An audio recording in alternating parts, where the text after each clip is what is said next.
Hi, boys and girls. I'm back. I was reading chapter 2, and I had a phone call that came through in the middle of that, so I'm going to try to continue now.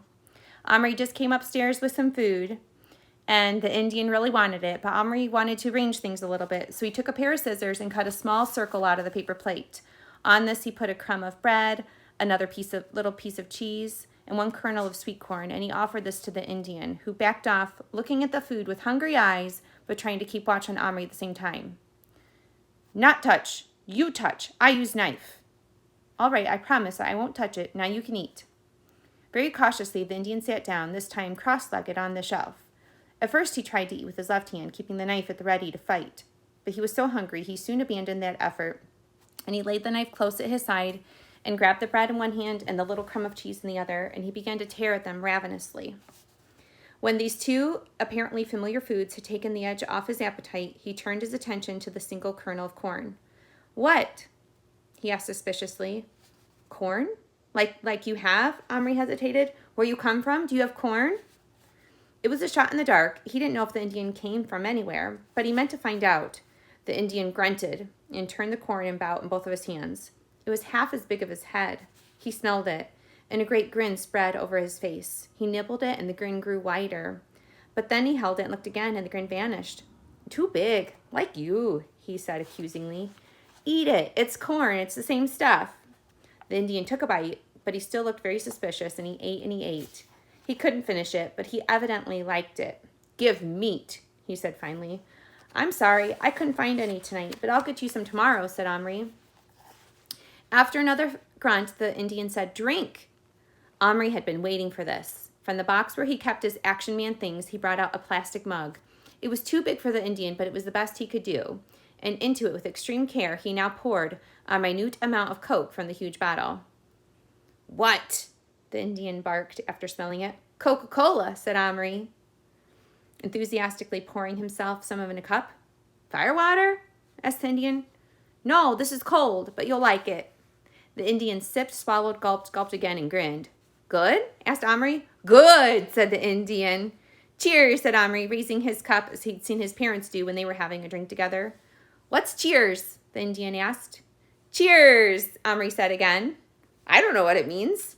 I think it means we're happy. His Indian was eating and drinking. He was real, a real flesh and blood person. It was marvelous. Omri felt that he might just die of delight. Do you feel better now? He asked the Indian. I better. You not better. You big. You stop eat. You too big. It's time to go to sleep, he said. Not now. Big light. Sleep when light go. I can make the light go, said Omri, and he switched off his bedside lamp. In the darkness came a thin cry of astonishment. And Omri switched the light on again. The Indian was now gazing at him with something more like respect. Are you the great white spirit? He asked. Are you white spirit? No, said Omri. And this isn't the sun. This is a lamp. Don't you have lamps? The Indian peered where he was pointing. That lamp? Much big lamp. Need much oil to run lamp. This isn't an oil lamp, Omri said. It works by electricity. Magic? No, electricity, Omri said. But speaking of magic, how did you get here? The Indian looked at him steadily out of his black eyes. You don't know? Said Omri.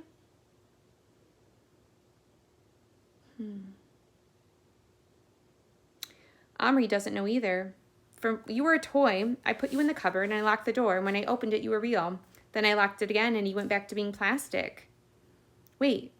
Is that possible? Listen, I want you to come out of there. I'll find you a much more comfortable place. You said you were cold. I could make you a proper teepee. Teepee, the Indian shouted. I no live in teepee. I live in long house. Omri was so eager to test his theory about the cupboard that he was impatient.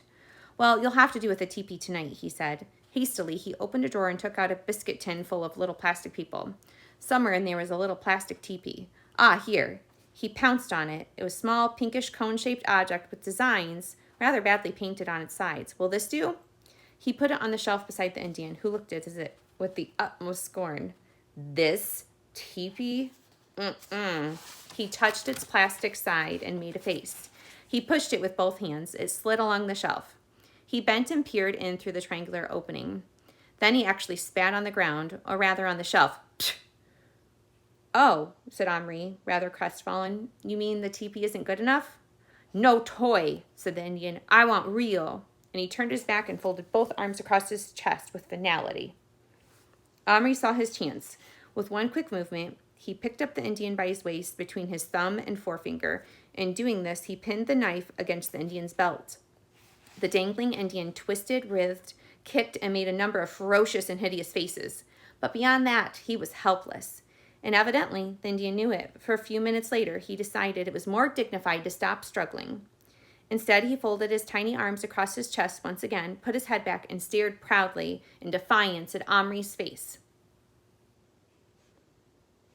For Omri, the feeling of holding this little creature in his fingers was strange and wonderful. If he had had any doubts before that the Indian was truly alive, the sensation he had now would have put them to rest. His body was heavier now, warm and firm and full of life. Through Omri's thumb on the Indian's left side, he could feel his heart beating wildly, like a bird's.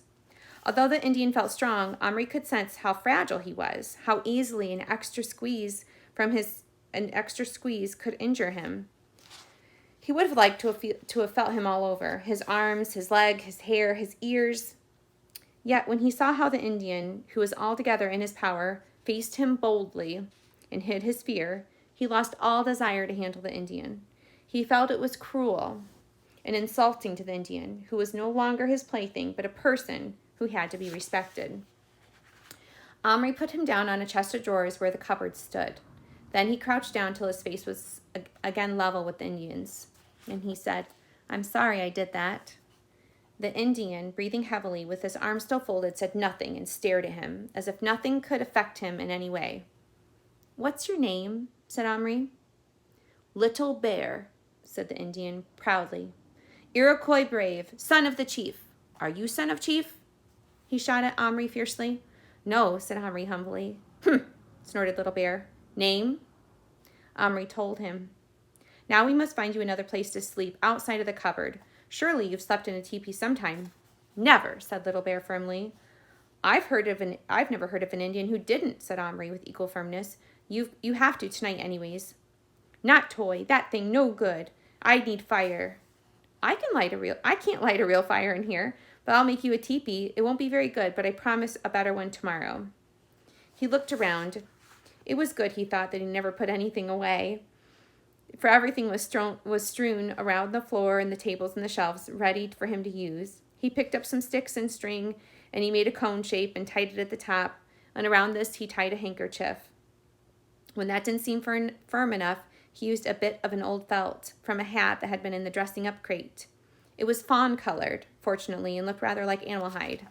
In fact, when it was pinned together at the back with a couple of safety pins with a slit at the entrance, the whole thing looked pretty good, especially with the pole sticking up through a hole in the top.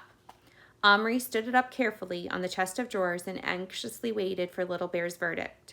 The Indian walked around it 3 times slowly. He went down on his hands and knees, and he crawled in through the flap and came out again a minute later. He tugged at the felt, and he stood back. No pictures, he growled. If it's a teepee, it needs pictures. I don't know how to do them, said Omri. I know. You give colors, I make. Tomorrow, said Omri, who despite himself was beginning to feel a little sleepy. Blanket? Omri Fish went out of his Action Man sleeping rolls. No good. No keep out wind. Omri started to object that there was no wind in his bedroom anyways, but he decided it was easier to cut up a square out of one of his old sweaters, so he did that. It was a red one with a stripe around the bottom, and even Little Bear couldn't hide his approval as he held it up, and then he wrapped himself in it. Good. Warm. I sleep now. He dropped on his knees and crawled into the tent. After a moment, he stuck his head out. Tomorrow talk. You give Little Bear meat, fire, color, much things. He scowled fiercely up at Omri. Good? Good, said Omri, and indeed nothing in his life had ever sounded better. Tomorrow is chapter 3, and it's called 30 Scalps. That ought to be interesting. See you later.